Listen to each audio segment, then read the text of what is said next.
Interest chemistry की online classes में आप सभी का स्वागत है। पिछली वीडियो में हम पढ़ रहे थे कि ऐसे कंपाउंड जिसमें क्रेन केंद्र नहीं है बट वो प्रकाशिक संभाव्यता दर्शाते हैं या ऑप्टिकली एक्टिव होते हैं, बट उसमें हमने पढ़ा था, एक एग्जाम्पल पढ़ा था लास्ट में 6,6 डाइनाइट्रो बाइफेनिल 2,2 डाइकार्बोक्सिलिक एसिड। अब अगली हेडिंग अपन पढ़ने जा रहे हैं ऑप्टिकली एक्टिविटी इन एलियंस। तो देखो स्टूडेंट्स, एलियंस क्या होता है? एलियंस को मैं बता देता हूँ। यहाँ जैसे सी है, यहाँ डबल बॉन्ड है, यहाँ सी है और यहाँ बॉन्ड है, समझ गए? यहाँ पर आर लिख लें और यहाँ पर एच लिख लें, यहाँ पर एच लिख लें और यहाँ पर आर लिख लें, समझ गए स्टूडेंट्स? इसको बोलेंगे एलियंस। एलियंस में संकरण कौन सा होता है स्टूडेंट्स? sp संकरण होता है। कौन सा होता है? sp। और साइड के जो कार्बन है उसमें sp2 होता है। कौन सा होता है? sp2। इसमें कौन सा होता है? sp2। क्योंकि इसमें इसकी स्ट्रक्चर देखें तो स्ट्रक्चर देखें स्टूडेंट्स, ऐसी स्ट्रक्चर होती है इसकी। यहाँ आप r लिखेंगे, यहाँ आप h लिखेंगे, ठीक है भाई? ये इसको मैंने ऐसे कर दिया और ये बॉन्ड सी, ये बॉन्ड सिग्मा बॉन्ड और ये बॉन्ड पाई बॉन्ड और यहाँ सिग्मा बॉन्ड, ये सिग्मा बॉन्ड और ये पाई बॉन्ड, यहाँ H और यहाँ R। देखेंगे इसमें एक तो ये पाई बॉन्ड बनेगा, बन रहा है, और एक पाई बॉन्ड यहाँ बनेगा। ऐसे बॉन्ड बना दें इसको और आप लोग इसको ऐसे एक पाई बॉन्ड लेंगे तो कितने पाई बॉन्ड हो गए? इसमें 2 पाई बॉन्ड हो गए और 2 पाई बॉन्ड की वजह से इसमें बीच वाला जो कार्बन है वो sp संकृत कार्बन हो गया। कौन सा कार्बन हो गया? sp संकृत कार्बन। आज हम एलियंस के बारे में पढ़ रहे हैं। एलियंस में हालांकि कोई इसमें किरेल कार्बन नहीं है बट फिर भी प्रकाशिक संभाव्यता दर्शाता है। क्यों दर्शाता है? क्योंकि दर्पण प्रतिबिंब पे अध्यारोपित नहीं होता है, सुपर इम्पोज नहीं होता, और सुपर इम्पोज नहीं होगा तो ये प्रकाशिक संभाव्यता दर्शाएगा। देखें स्टूडेंट्स, यहाँ लिखेंगे अपन CH3 और यहाँ लिखेंगे H लिखेंगे और CH3 को आप ऐसे लिखेंगे C और यहाँ लिख दिया डॉटेड लाइन, ठीक है भाई? और इसको मैं डबल बॉन्ड C, फिर उसके बाद डबल बॉन्ड C और फिर इधर क्या लिखेंगे? H और इधर क्या लिखेंगे? ये लिखेंगे, यहाँ लिखेंगे CH3, समझ गए? अब इसको अपन दर्पण में देखें। किस में देखें? या दर्पण में देता हूँ, ये दर्पण है और दर्पण में इसको देखेंगे तो इसकी स्ट्रक्चर कैसे दिखाई देगी? C double bond C double bond C। इसमें ऊपर क्या है? CH3, तो यहाँ क्या आ जाएगा? H और नीचे क्या आ जाएगा? ये आ जाएगा।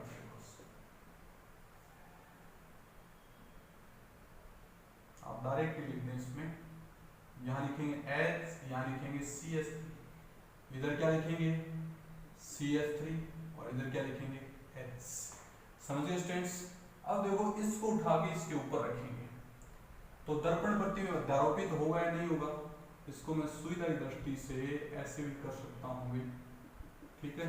इसको सुविधाई दृष्टि से ऐसे भी कर सकते हैं और इसको डॉटेड लाइन से दर्शा सकते हैं और इसको डॉटेड लाइन से दर्शा सकते हैं।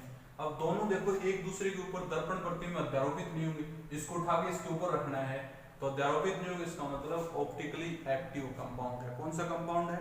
ऑप्टिकली एक्टिव कंपाउंड है, ठीक है स्टूडेंट्स?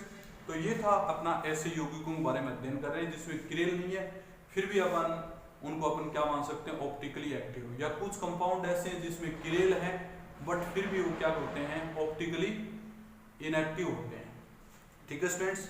नेक्स्ट हेडिंग डालेंगे प्रतिबिंब रूप। हेडिंग डालें प्रतिबिंब रूप, इसको अपन बोलते हैं इनन्सियोमर, प्रतिबिंब रूप। यहाँ हेडिंग डालेंगे प्रतिबिंब रूप,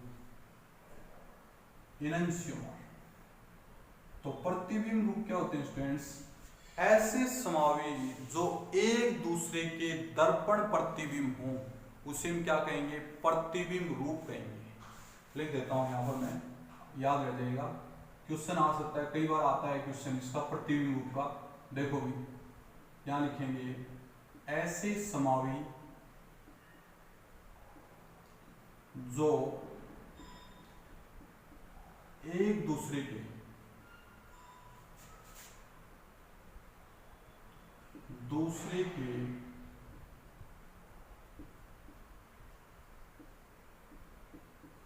दर्पण समावी हों तो उसे हम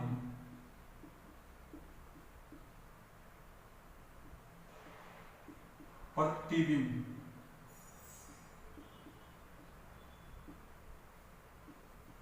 रूप कहते हैं। क्या कहते हैं? प्रतिबिंब रूप कहते हैं। देखना भी, जैसे आपके पास लैक्टिक एसिड है, यहां लिख दिया लैक्टिक एसिड, कार्बन यहां लिख दिया H, यहां लिख दिया OH और यहां लिख दिया CH3। आप इसकी स्ट्रक्चर बनाएंगे तो टेट्राहेड्रल स्ट्रक्चर होगी। कैसी स्ट्रक्चर होगी? टेट्राहेड्रल, ये स्ट्रक्चर होगी। समझिए स्टूडेंट्स, इसको अपन क्या करेंगे? दर्पण प्रतिबिंब में देखेंगे। कहाँ देखेंगे? दर्पण में देखें, और दर्पण में देखेंगे तो स्ट्रक्चर ऐसे बनेगी HOC, आगे क्या लिखेंगे? C, इधर क्या लिखेंगे? HO, इधर क्या लिखेंगे? H, और नीचे क्या लिखेंगे? यहां लिखेंगे S3C। समझ गए स्टूडेंट्स?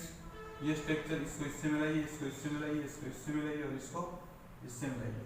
तो देखो ये दोनों रूप हैं, दोनों रूपों को अपन क्या कहेंगे? प्रतिबिंब रूप। क्या कहेंगे? प्रतिबिंब रूप। यहां लिखेंगे प्रतिबिंब रूप। कोई दिक्कत? तो ऐसे समावी जो एक दूसरे दर्पण प्रतिबिंब समावी हों, उसे हम क्या कहेंगे? प्रतिबिंब रूप। ठीक है स्टूडेंट्स, इसके और एग्जांपल बता दो एक दो मैं आपको। एक आपके पास जैसे ब्यूटूऑल है, यहां लिखता हूं अदर एग्जांपल ब्यूटूऑल। ब्यूटूऑल है, और ब्यूटूऑल को आप कैसे लिख सकते हैं? CH3 CHOH, यहां लिखेंगे C2H5 और आगे लिखेंगे डॉटेड लाइन, क्या बन जाएगा? S3C, यहां लिखेंगे CHO H और आगे क्या लिखेंगे? H5C2। तो ये दोनों आपके दर्पण प्रतिबिंब हैं, इसलिए इसको क्या बोल सकते हैं? प्रतिबिंब रूप। यहां भी आप क्या लिख सकते हो? प्रतिबिंब रूप लिखेंगे, प्रतिबिंब रूप। समझ गए? प्रतिबिंब रूप लिख दिया। नेक्स्ट कंपाउंड जैसे COOH, यहां लिख देंगे H, यहां लिख देंगे Br और यहां लिख देंगे CH3। तो इसको लिखेंगे 2-ब्रोमो प्रोपेनोइक एसिड, और 2-ब्रोमो प्रोपेनोइक एसिड को अपन दर्पण में देखेंगे तो HC और यहां लिखेंगे Br और यहां लिखेंगे H और S3C। तो दोनों रूप देखो एक दूसरे के प्रतिबिंब है नहीं है, इसलिए इनको क्या बोलेंगे? प्रतिबिंब रूप। ठीक है स्टूडेंट्स, ये थे आपके प्रतिबिंब रूप के बारे में। नेक्स्ट हेडिंग डालें ध्रुवण घूर्णकता। हेडिंग डालेंगे ध्रुवण घूर्णकता।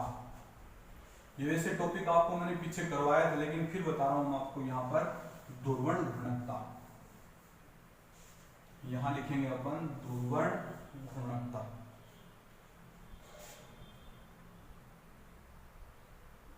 ध्रुवण घूर्णकता। ध्रुवण घूर्णकता, यदि किसी यौगिक के द्वारा समतल ध्रुवित प्रकाश प्लेन पोलर लाइट को रोटेट कर देना क्या कहलाएगा? ध्रुवण घूर्णकता कहलाएगा। किसी यौगिक के द्वारा या प्रकाश सक्रिय यौगिक के द्वारा समतल ध्रुवित प्रकाश के तल को घूर्णित कर देना क्या कहलाएगा? ध्रुवण घूर्णकता। देखें यहां लिख देता हूं मैं, किसी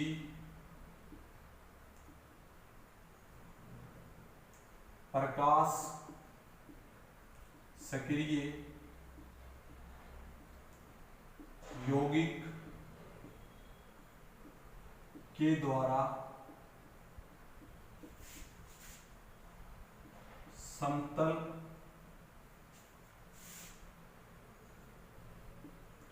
ध्रुवित प्रकाश के तल को घूर्णित रोटेट कर देना ध्रुवण घूर्णकता कहलाता है। ध्रुवण घूर्णकता कहलाता है। किसी प्रकाश सक्रिय यौगिक के द्वारा समतल ध्रुवित प्रकाश के तल को घूर्णित कर देना ध्रुवण घूर्णकता कहलाता है। तो देखो मैंने आपको बताया था नॉर्मल जो प्रकाश है, प्रकाश उसको यदि अपन निकोल प्रिज्म्स में से गुजारें तो समतल ध्रुवित प्रकाश प्राप्त होता है। कैसा प्रकाश प्राप्त होता है? समतल ध्रुवित प्रकाश। और समतल ध्रुवित प्रकाश को किसी यौगिक में से गुजारेंगे तो यौगिक को या तो डेक्सोरोटेटरी रोटेट कर देगा या लेवोरोटेटरी रोटेट कर देगा। इस प्रकार से प्रकाश के तल को घुमा देना क्या कहलाएगा? ध्रुवण घूर्णकता। वैसे मैंने आपको बता दिया था लेकिन फिर बता रहा हूँ छोटी सी बात आपको मैंने। देखो ये मान लीजिए प्रकाश स्रोत है, मैं इसको यहां से लिख रहा हूं, पूरा आ जाएगा। सपोज दैट ये प्रकाश स्रोत है, सभी दिशाओं में जाएगा ना, सभी दिशाओं में। और इस प्रकाश स्रोत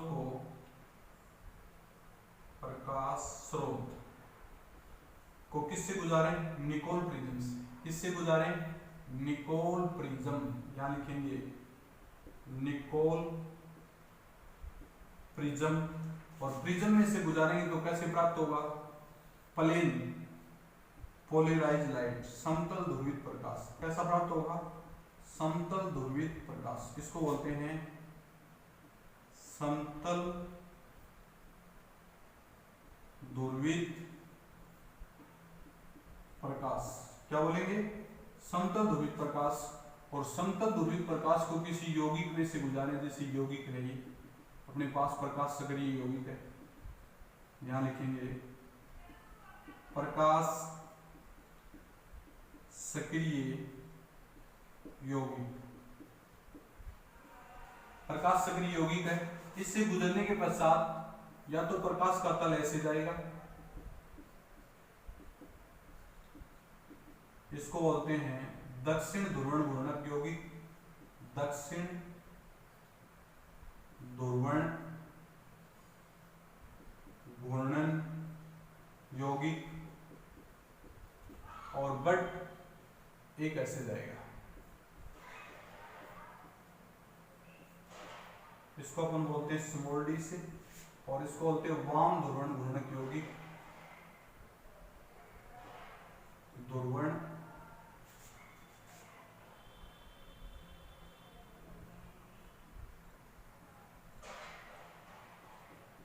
घूर्णन यौगिक, इसको क्या बोलेंगे?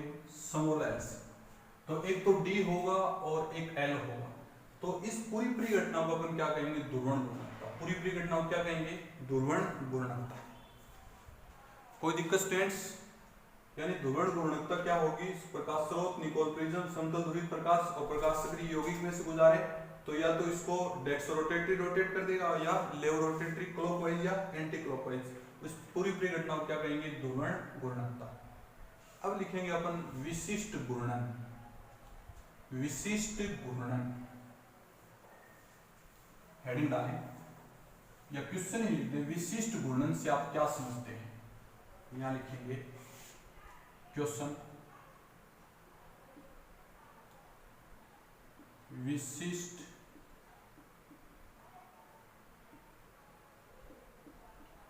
घूर्णन कोण अल्फा से आप क्या समझते हैं?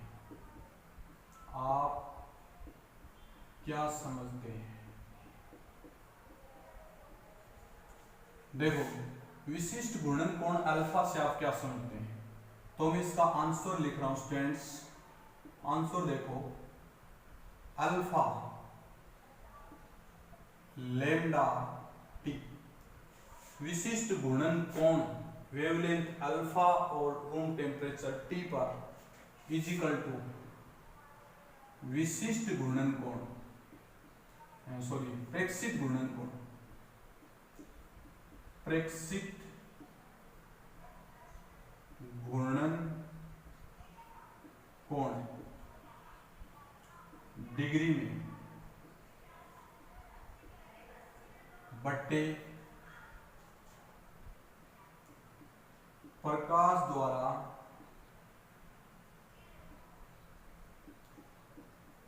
तय की गई दूरी।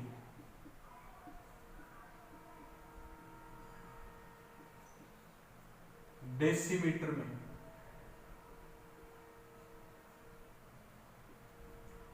इनटू पदार्थ की सांद्रता।